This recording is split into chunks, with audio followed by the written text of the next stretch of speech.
Bueno, egunon, ni oso labur, ondo handazkadalako nik baino nobetu itzengo dutenak, nik testuingurua jarri nahi dut gaurkoa benetakoa ostiralean izango da aurkezpena, herrien aurrean egingo dana eta edabideen aurrean, ezin duzu etorri eta ikusi dugu aurreatzea pixkat. Eta, bueno, Patrirekin denbora daramagu hau biltzen, labur biltzen, eta, bueno, ohore bada, netzako, bea hemen ondoan dagola, lehenengo alkatea izana. Lehenengo demokratiko. Bueno, hoxe da, 1989an lehenengo alkatea, eta, bueno, berriro ere alkate lekuan egotea ohore bada. Bera izan zen, bueno, liburuan ondo gauza asko irakurtzeak oso ondo datorkigu, nahi behintzat oso etorri zaizkit, ez? Bera izan zen, bueno, plenoak euskeraz bideratu zituenak, bera lehenengo itzultzaileak Gipuzkoan bere bitartez Lezoko udalan hartu zuen.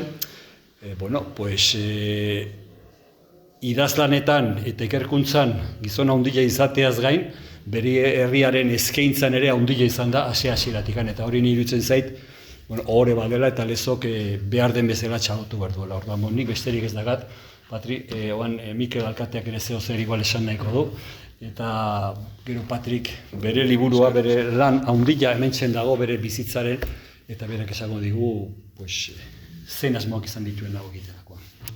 Ongi etorria, Patri, xantik esan du bezala zu lehen ere Lezon alkate izan dakoa zea, frankismoaren ondorengo lehenengo alkate demokratikoa. Xanti gauza asko aipatu ditu, nik ere labur, ze hemen benetan interesgarria da zure hitza eta zuk esan barrekoa.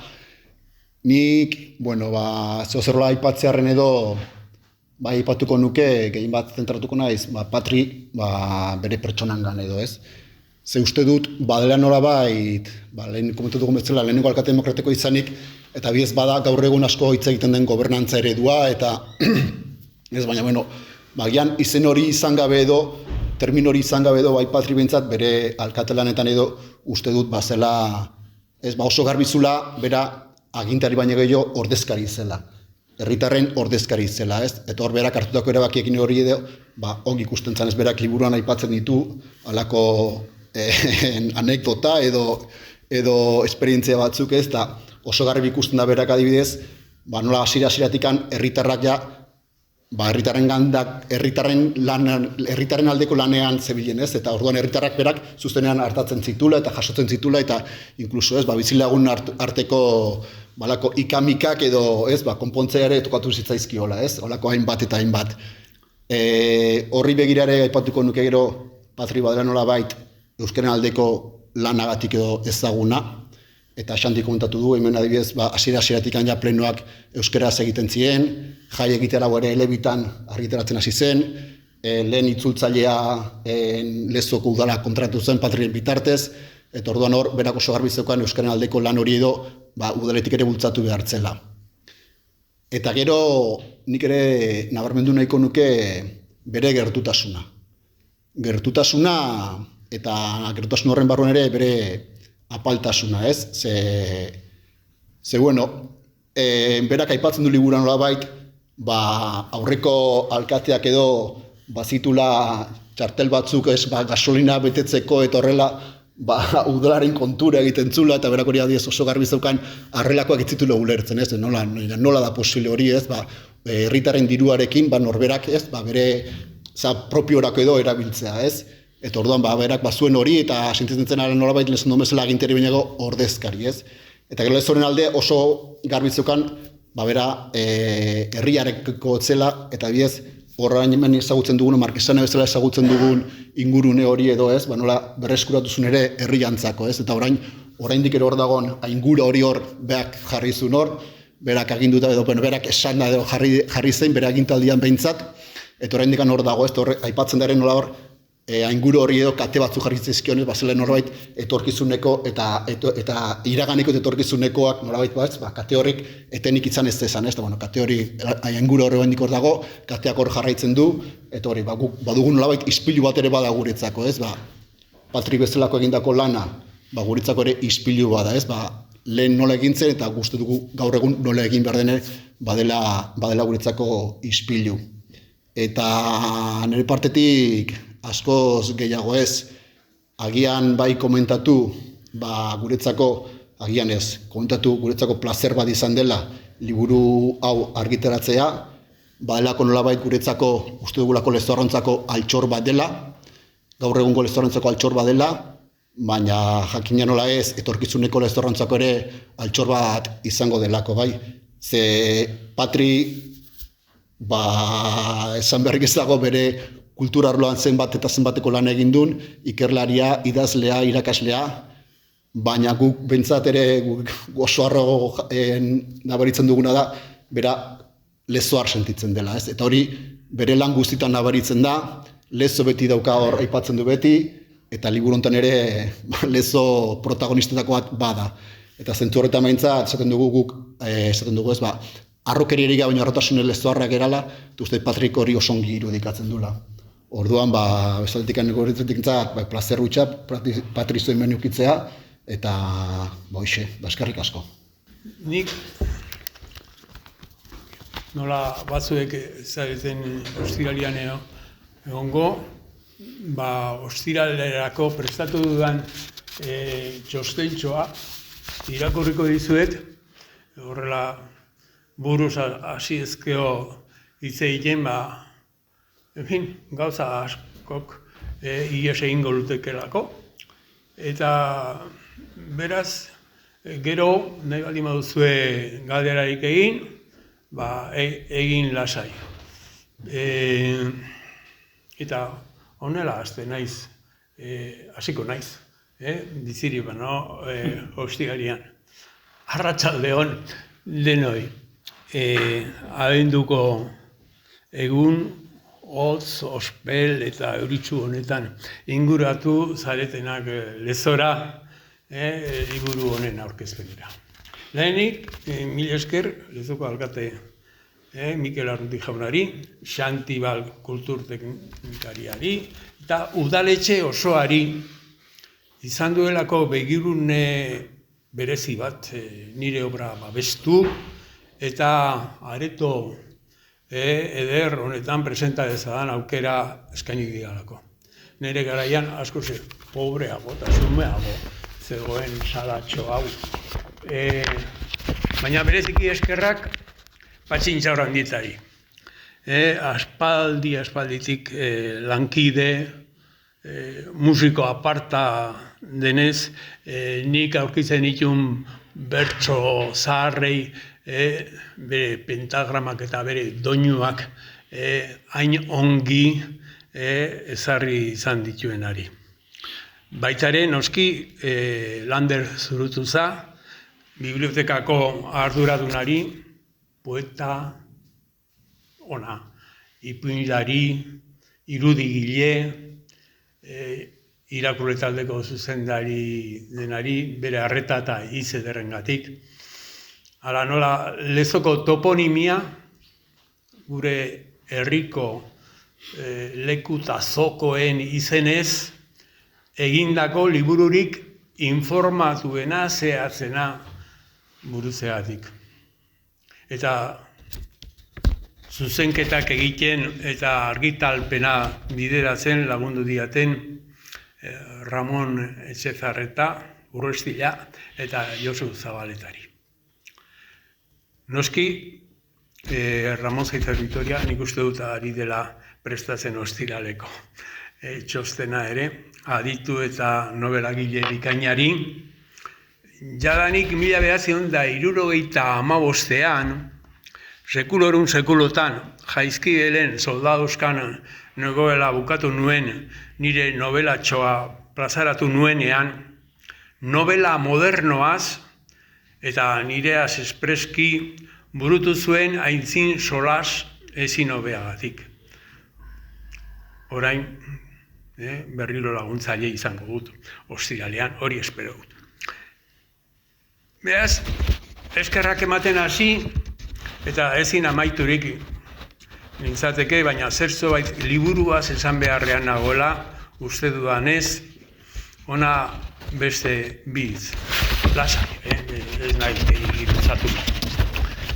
Laburritxo dira eta zeituan irakorreko ditut. lehen oharra portadaz. Batzuek harrituko dira, harri eta zur geldi daitezke, nik nire heterodoxo famatxoarekin, hor El Bosco pintore flamentar horren 7 pekatu kapitalak kuadroaren detailea hautatu izana.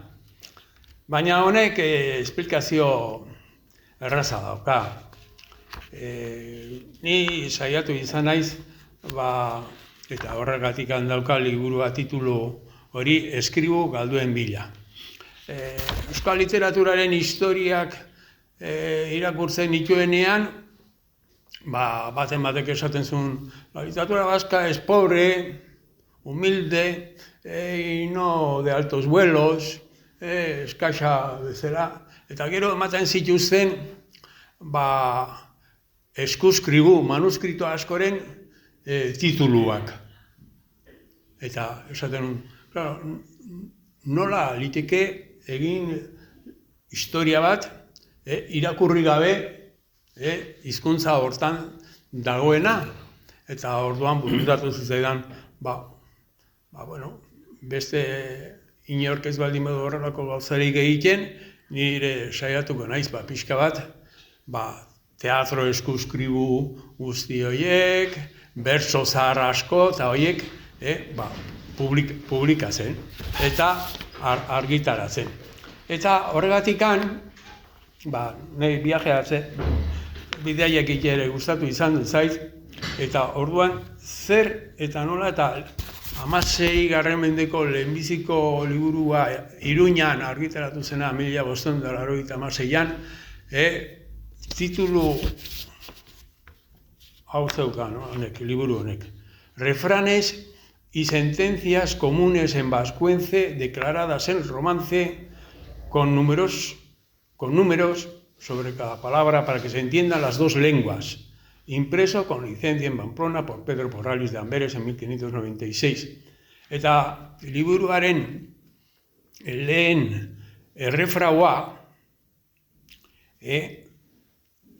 hemen portadan dauzkazue latinez, cabe dominus bidet, hoi El Boscoren irudian, eta euskeraz, Firenzen aurkitutako eskuskribu baten itzulpena. Adi, ze jangoikoa dagok adi. Ni nola hemen Santo Kristo aurrez aurre bizi izan naizen, Santo Kristo zegoen adi ere. Eta gaztelaniaz horren itzulpena zen, mira con cuidado que el Señor de lo alto está mirando. Eta kuadro ederra hau edukiko zuen segurena Esteban de Garibay, arrasatearrak, hau izan zen Felipe Bigarrenaren historialaria, eta horrek bildu zitun, beraz, Atsotiz, Errefrau eta Errantzarrak. Oainikan lezon ere erabiltzen dienak, eta Garibayren ondoren, esate batako Errefrau zarrak dia, neska ederra etxean gerra eta horako gauzak, eta Lope Izasti historialariak ere bildu zituen gerozio beste batzuek. Eta, kuriosoa euskal literaturaren historia zen liburu hau, Iruñan argitaratu zen liburu hori, ez da inon, galdua dago. Ez da, bakarrik kopia bat, neiz batek egindakoa gelditzen da. Eta beste eskuskribu hori, Florentzian aurkitu nuen, eta eman. Eta, guatzen naiz, ni Salamancan estudiatu bainuen, Koldo Mitxelenarekin, Patxi Altunak galdetu zidan, Patxi Altuna zen euskera ire laguna, gramatikatxo hura idatzizuna, eta euskaraz ondo ikasteko joan barroten nuen, eta batzuek baserritara joaten dira, eta barnetegietara beste batzuk, eta nahi esan zian, joan zaile Salamankara Koldo Mitxelenaren gara. Eta Koldo Mitxelenak esaten zuen, euskal liburu zaharrak eta aurkitzekotan nunbait, euki behar dituzte horiek Italiako humanistek. Italiako humanisten liburutegitan, Espainiatik, eta asko ibiltzen ziren bat eta bestea, eta kuriosoa, sudurrona zeukan errenteriarrak, Koldo. Eta, Koldok eta benetan, hori, antxe, Firenze, hau portadaz, ez? Gero, hemen badaukazue Barrengo, historiotan nire bizitaren laburpentxo bat, eta bukaeran jartzen du Patxik eta Bilok elkarrekin egin dugun webgune bat, nahi duenak bere mobilian ere irakur dezakena, eta da patriurkizu.eus, eta orain udaletxeak bere gain hartuta horren, kostatzen zitzaizkigun lehenbiziko xoixoiek, patriurkizu.lezo.eus, orduan hor daude, nik azkeneko urte batzuetan egindako lanak, argitaragabeak badira 20 edo gehiago, badia kantu bildumak, badira teatroak, badira poemak, badira Hendaian ematen dituen hitzaldi batzuen irudiak, lehenbiziko Gerra Mundialari buruzko Gerra Zibilari buruzkoak, eta bat. Eta nola laburtu pixkat gehiago 50 urteko lana hori, zen 70ean hasi nintzen Donostiako Peña Florida Institutuan lanian, eta urte hartan, preziski, gure lagun Patxi Intxaurra indita eta Mikel Argizabalaga, seminariotik hasi ziren preu egiten institutu horretan, eta Urrestila ere bai, eta eta urte batzuek egin nituen institutoetan, 15 urte, eta gero unibertsitatean 25. 22 Madrilen, 3 Bordelen lortu nuen denbora ikerketak egiteko, klaseak ematen nituen, Bordelen, Aritxelar zela buru, eta orduan, ez nuen ordutegi txarra, 12 ordu lan iten genuna astean,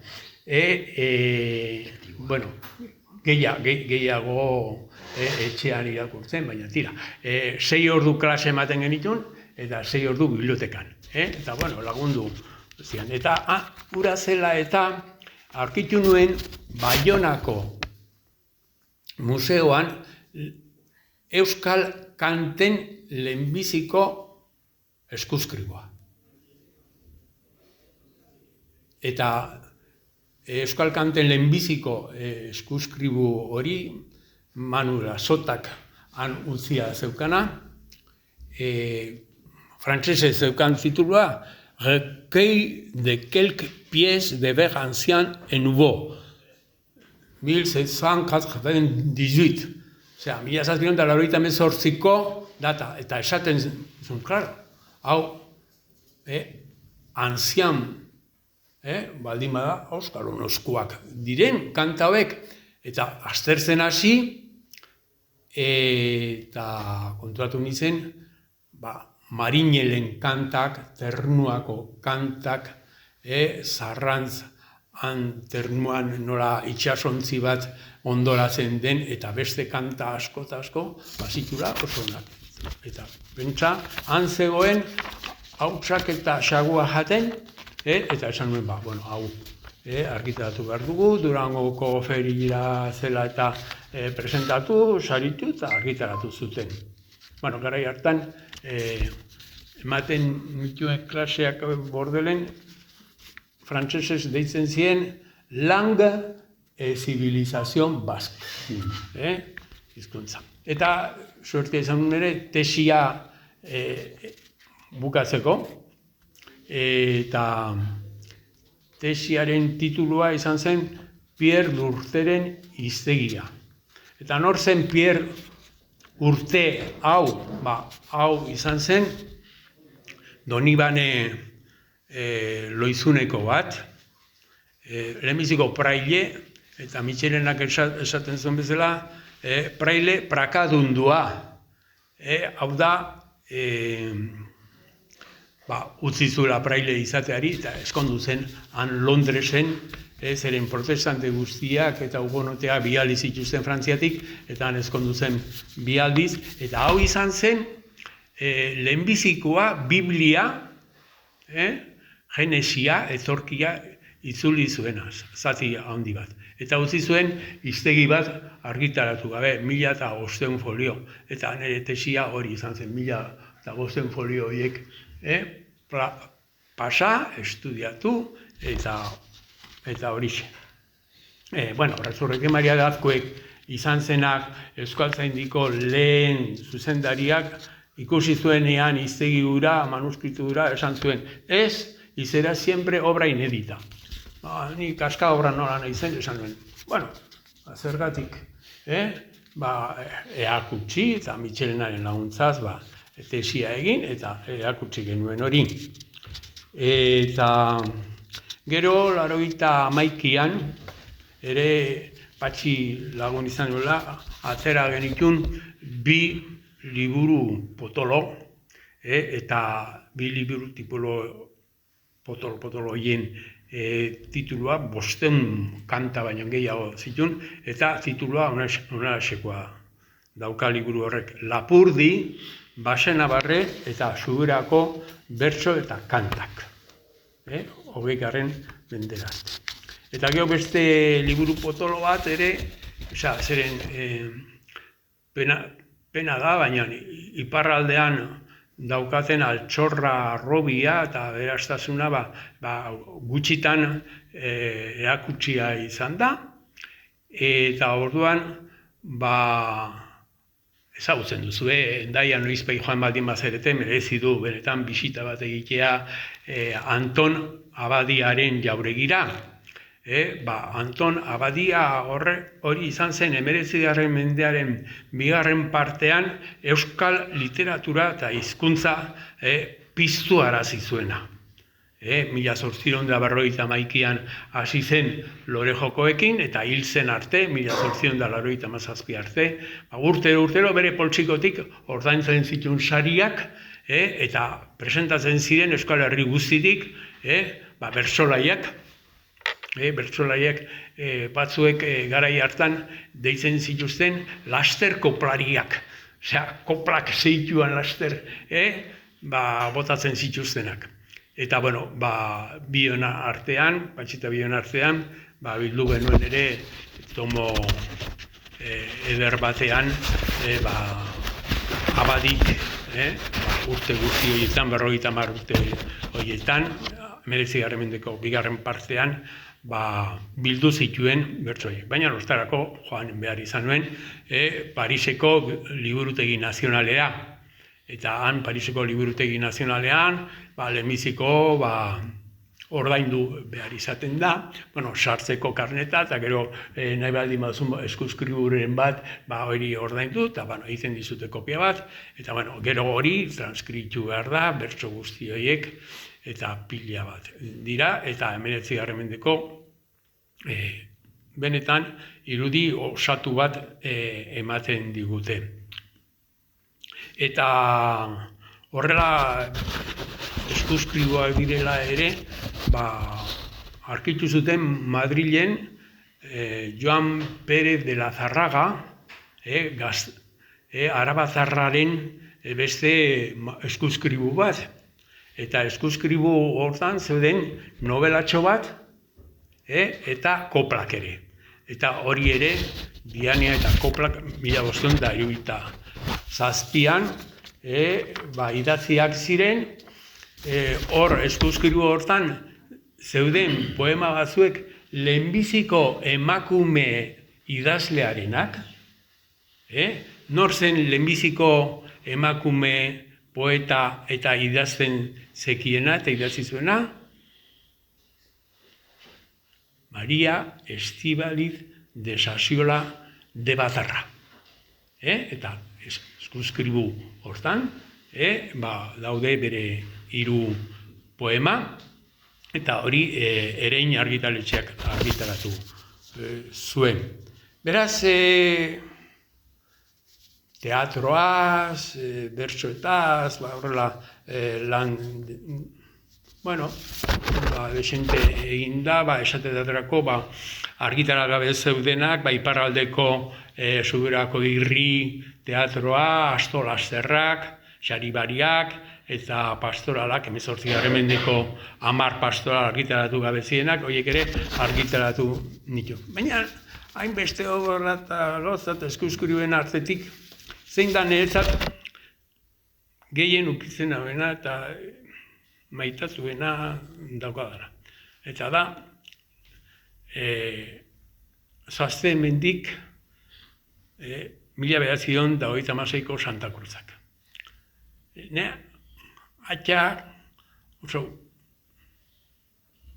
oso literatur eta irakurle zalea zen, eta pinturak ere oso modu naiz, oso primitiboan, antzinakoan ere pintatzen zituen gauzak, eta horregatikan lehenbiziko kapituluaren sarreran ere hor daukazue liburuaren berak egindako lezoko irudia, eta bere bizitza idatzi zuen bertsotan. Atxak, letra maiuskulekin beti bertso guztiak eta horrela, eta parte bat bazeukan esilioan egon baitzen, gerra zibilaz eta esilio garaiaz. Eta nik esan nuen, ez dut bere bizitza guztia jarriko, baina bai parte hori esilioko eta gerra zibileko zati hori hartuko dut, eta liburuxka bezala hemen udaletxean aurkeztu genuen, eta Koldo Izagirre izan zen aurkezle egin genuenean hori ikustu dut 94. urtean. Eta beste gauza batzuk ere idatzi izan ditut, eta azkenekoa Zeraingo praile baten historia, hori ere protestante egin zen 16. mendean, eta Granadako Inkisizioak 1530an hil zuen. Horren Inkisizioko galderak eta erantzunak eta torturak irakurri nituen Madrileko artxibo historikoan aurkitu nituenean. Eta Suaren froga bezala nire azken nobelaren titulua. Eta ez zaitu eta aspertu nahi gehiagi. Bakarrik prestatu dugula Patxik eta Biok zera ostiralerako PowerPoint bat, eta PowerPoint horrek eukiko ditu 60 argazki, hemengo lezoko argazki zarrak, marinelenak, arraunlarienak, eta tartean ere nola hemen eskondu nintzen 89an, udaletxe honetan, Marga Rikarekin, etxekoak bakarrik geunden bilduta, eta gero beste zenbait alkate eta lezoko independenteak eta horien argazki batzuk eta sartu ditut, baita ere Ailerrun jokatzen nuenean eskubaloian, Ailerru ekipokoa, eta baita ere Areitiorekin Gipuzkoako txapeldun Ez, joan den ostiralean, Ramon Zaikar Vitorio esan zuen bezala, nizan nintzela munduko txapelduna pelotan, ez, baizik eta Gipuzkoako txapeldun izan ginen Aritu eta Bilok, urte batzutan, pala luzian, eta baita ere pala mozian, eta paleta, eta pala. Beti gustatu izan zait, hori, kirola, lagun artea, eta euskara. Eta orduan, alaxe bukatu nuen, Vitorio Eugeneko txoko hortan, biba literatura, biba musika noski, ez da ia falta, eta gora euskara, besteik ez.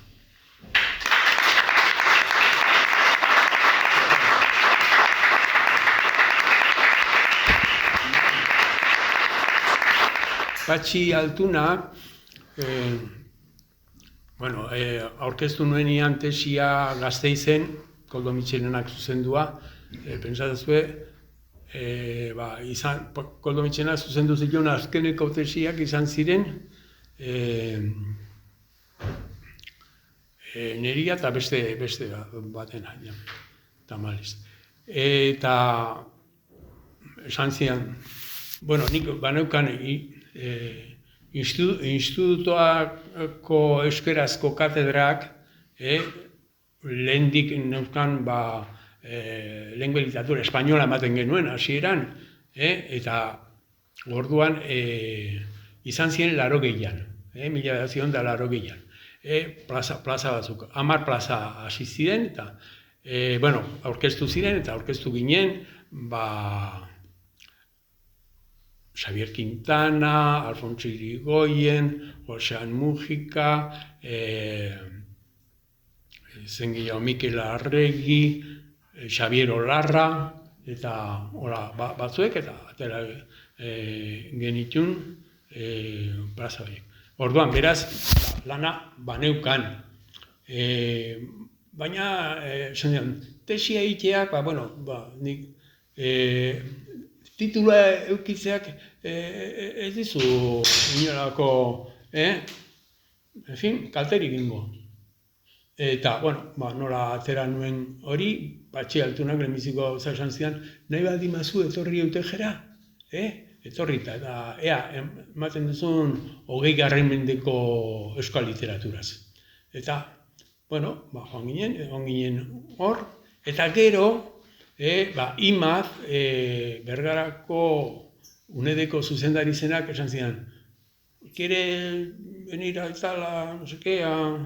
Madrid, a la plaza esta vamos a sacar una plaza de lengua y literatura vasca en la universidad?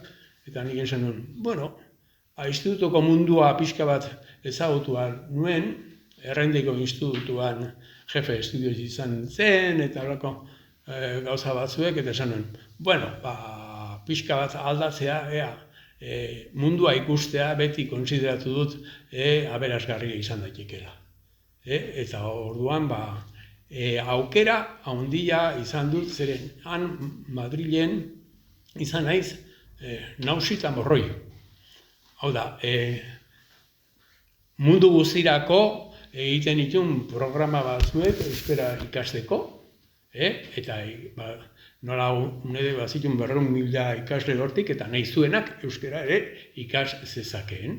Eta hor publikatu ditut, nik uste libururik ere lodienetakoak, Gramatika de la lengua vasca, 2. edizioa, duena, gero baita ere Historia de la literatura vasca, zabalkunde lana, divulgazio lana egin dut, Mari Jose Olazirei, Jose García, Txueka, Alzibar, eta horiekin batera, liburu potolo eder batean, eta gero Euskal Teatroaren historia ere bai, nun 30 autore, antzerki gile euskaldun dauden eta testuakin, baina ez bakarrik euskeraz, baita ere gaztelaniazko itzulpenarekin. Eta ez dago bat ere gaizki, eta batzuek horrela egiten dute, hizkuntza bat ikasteko oso ona dela hartzea teatro testuak oso biziak direlako, eta horrela, hor dago material hori, eta nahi duenak egin dezake liburuxka bat, euskara espresio jator eta biziekin egiteko, eta beste liburu batzuk, gehiago ere bai, hor argitaratu bai nuen, teatroarena,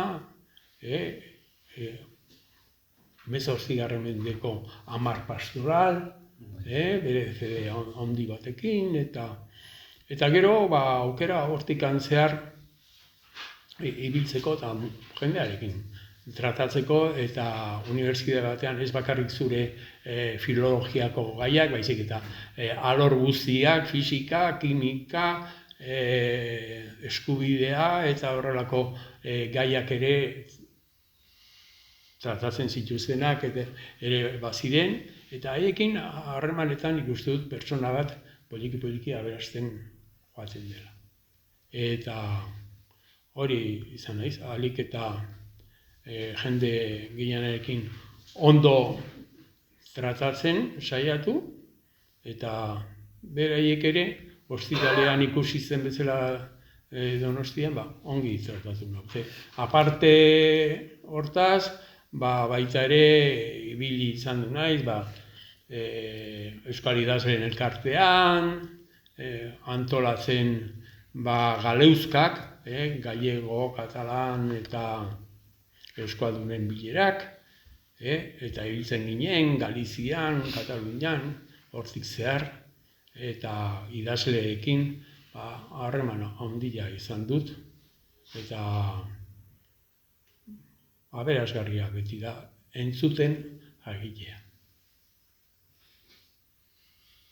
Eta ez dakit beste galderarik. Ez dakit erantzun zaitudan behar bezala, edo joan naiz, nola esaten zuen, Mitxelenak adarrez adar, ez dakit norainoko puntara. Zaurrean edo biz delako hortzan, hasieran esaten dut, lehena errepikatu nahi ez pauzu, iker ezazu.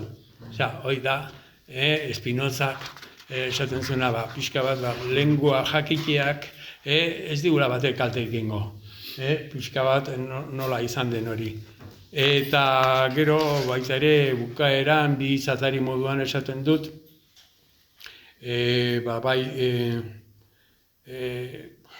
bizitu izan ditudan eran, argi eta garbi, aratz eta garratz, behar bada adierazerakoan argi pitin bat, urte gogor, zail, eta odoltsu gertatu dienez emango dutela, pixka bat, argi pixka bat, eta historiaren letra handietarik kanpo, azpi ohar edo ertz ohar gisara kontsideratu daitezken hauek balioko dutela osatzen joateko, esatitxu bat, ororena, denena, behar duen historia, eta ez soilik garaileena. Hori zen nire asmoa, eta horrela, egin dugu, ahalegin hau, lagundu diaten guztiei eskerrik asko.